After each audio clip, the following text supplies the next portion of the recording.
All right, everyone, it's basically Mueller Day, I guess, because now I got to talk about it again from a separate angle here, which is there was an article, an opinion piece put forth by Mark Penn, who's a former Clinton pollster. This is a neoliberal individual. He's not a MAGA populist. He's not a Trump campaign expert. He's not a longtime Republican donor. A Clinton pollster wrote this article. People are pretending that's not true on Twitter right now, and heads are imploding. The echo chamber is being penetrated, and it's really, really painful for people who expect Trump to be impeached to know he's not going to be fucking impeached. He's just not. The Mueller probe's not going to impeach him. For the most part, it's not even really looking into Trump himself. But try telling this to somebody who's like a hashtag resist, pink hat wearing goofball. They're never going to understand it. They're not going to acknowledge the truth because they're going to assume that you're a Republican. Only a Trump bot would say that to me, they will say. You know, in other words, they're building up these high hopes and they keep playing with themselves. They're never going to be able to get off. They're going to be so let down when the Mueller probe ends and Trump is still in the presidency. It's going to be, you know, a day of rage.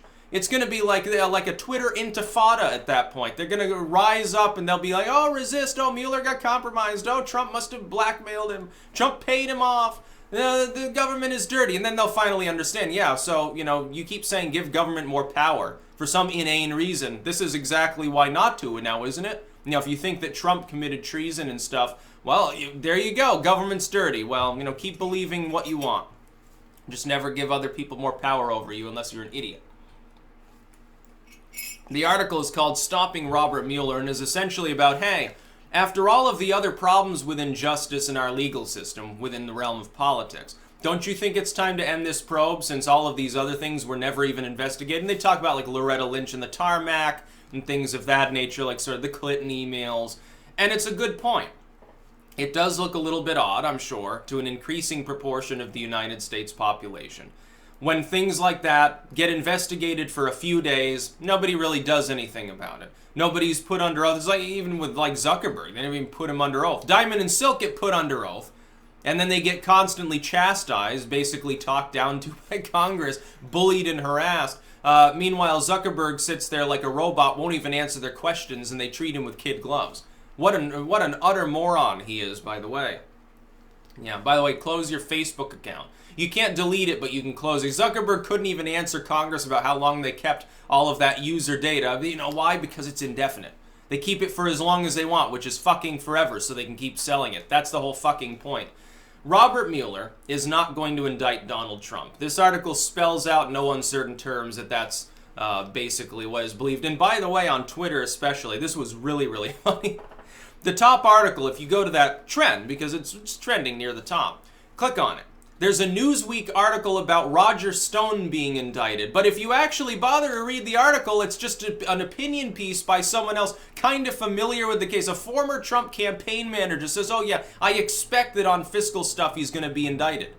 Well, that's a little bit different. You speculating as an opinion that Roger Stone might be indicted for embezzlement or fraud or whatever is a little bit different from Roger Stone actually being indicted, and it has nothing to do with the Hill article. It has nothing to do with the stopping Robert Mueller. Nice propaganda play, Twitter. I'm sure that that's where you mean to drive people to. It's just like Krasenstein there is basically number one on any political search at all given times on the top trends. Why do you think that is? He gets favorable treatment, along with a bunch of other never-Trumpers, basically.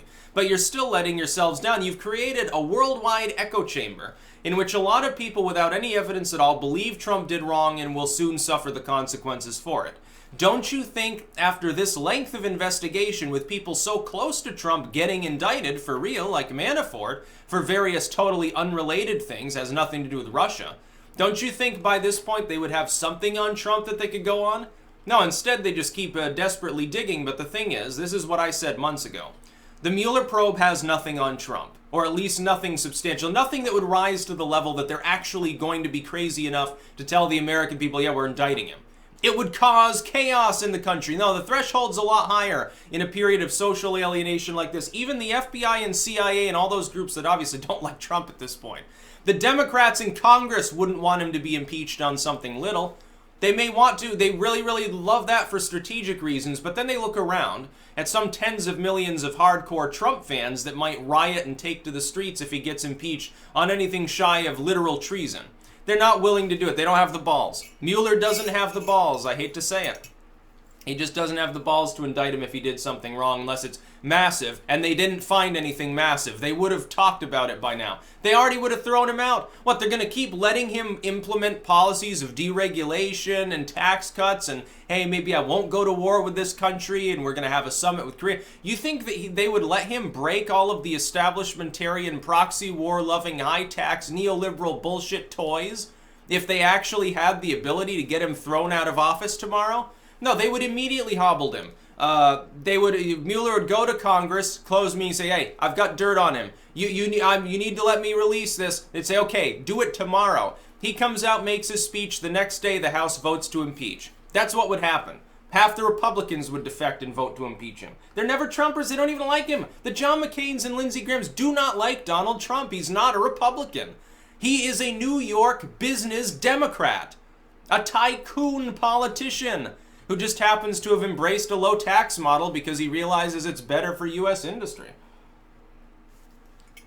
He's a business Dem. He's a blue dog Democrat. What part about that don't the Dems get?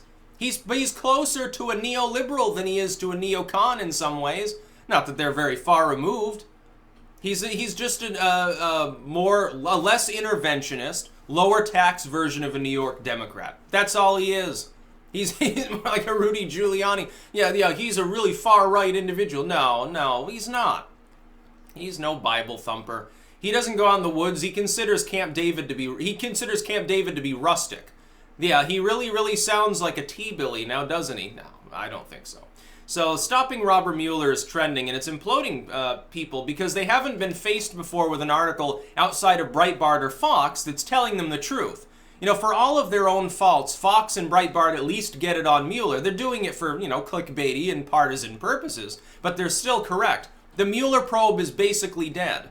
It's dead in the water. Why do you think they speak less and less about it? Big headline. Again, propagandistically placed there for this trend to try to deflect as many people as possible from having their echo chamber shattered. It is an opinion piece about fucking Roger Stone. Roger Stone, who has never officially been a staffer for Trump. He wasn't an official part of the campaign. He was an unofficial advisor. It doesn't matter if he talked to the Russians. And Giuliani, by the way, technically is correct. It wouldn't have been illegal if Trump did approach a bunch of Russians or dirt on the Clintons. This happens all the time. It's op research. The original op research, you remember this. The Democrats unwittingly destroyed their own argument. They said, it was the Jeb Bush team that paid for the Steele dossier originally. Okay, so the Jeb Bush team wanted op research conducted in part by foreign individuals. They were getting some of that from foreign sources or just making it up completely and popularizing it using Russian bots. Okay, Jeb Bush, not Donald Trump, not Donald Trump's campaign, Jeb. And then the Clintons get a hold of it. Oh, okay. So that's perfectly fine. That sort of op research, which is, blatant defamation, that's okay. But if you approach anyone who's not from within the country for any reason, or if anyone associated with you does, you're tainted forever. There's no evidence that Trump even communicated about that particular material with Don Jr. or Eric Trump or Manafort or any of the others that participated in such things. Provably. It's not even illegal for them to do so. Then it turns out one of those Russian firms, apparently the government is acting like those indicted were working for a foreign firm when actually that wasn't the case. And the judge, it sounded like, was bemused by that unfortunate oversight. And so that case may collapse too. The 13 Russians indictment that you heard so much about, that might fall through too. Trust me, if that and the Manafort indictment both get thrown out, and it looks like at least the latter probably will because of the method by which data on Manafort was gathered, there's not a whole lot of meat left on those bones. No, it's basically a skeletal Mueller probe that will never culminate in Trump being actually under investigation. Oh, look, Trump's not even directly under investigation by these probes. They're looking into, maybe he kind of accidentally obstructed us. They're not going to bring him up on obstruction charges. That's not going to happen. It's going to be hilarious when Mueller has to come out and say, he might have done dubious stuff, but there's nothing illegal. We can't prove anything illegal. Go back to sleep, America.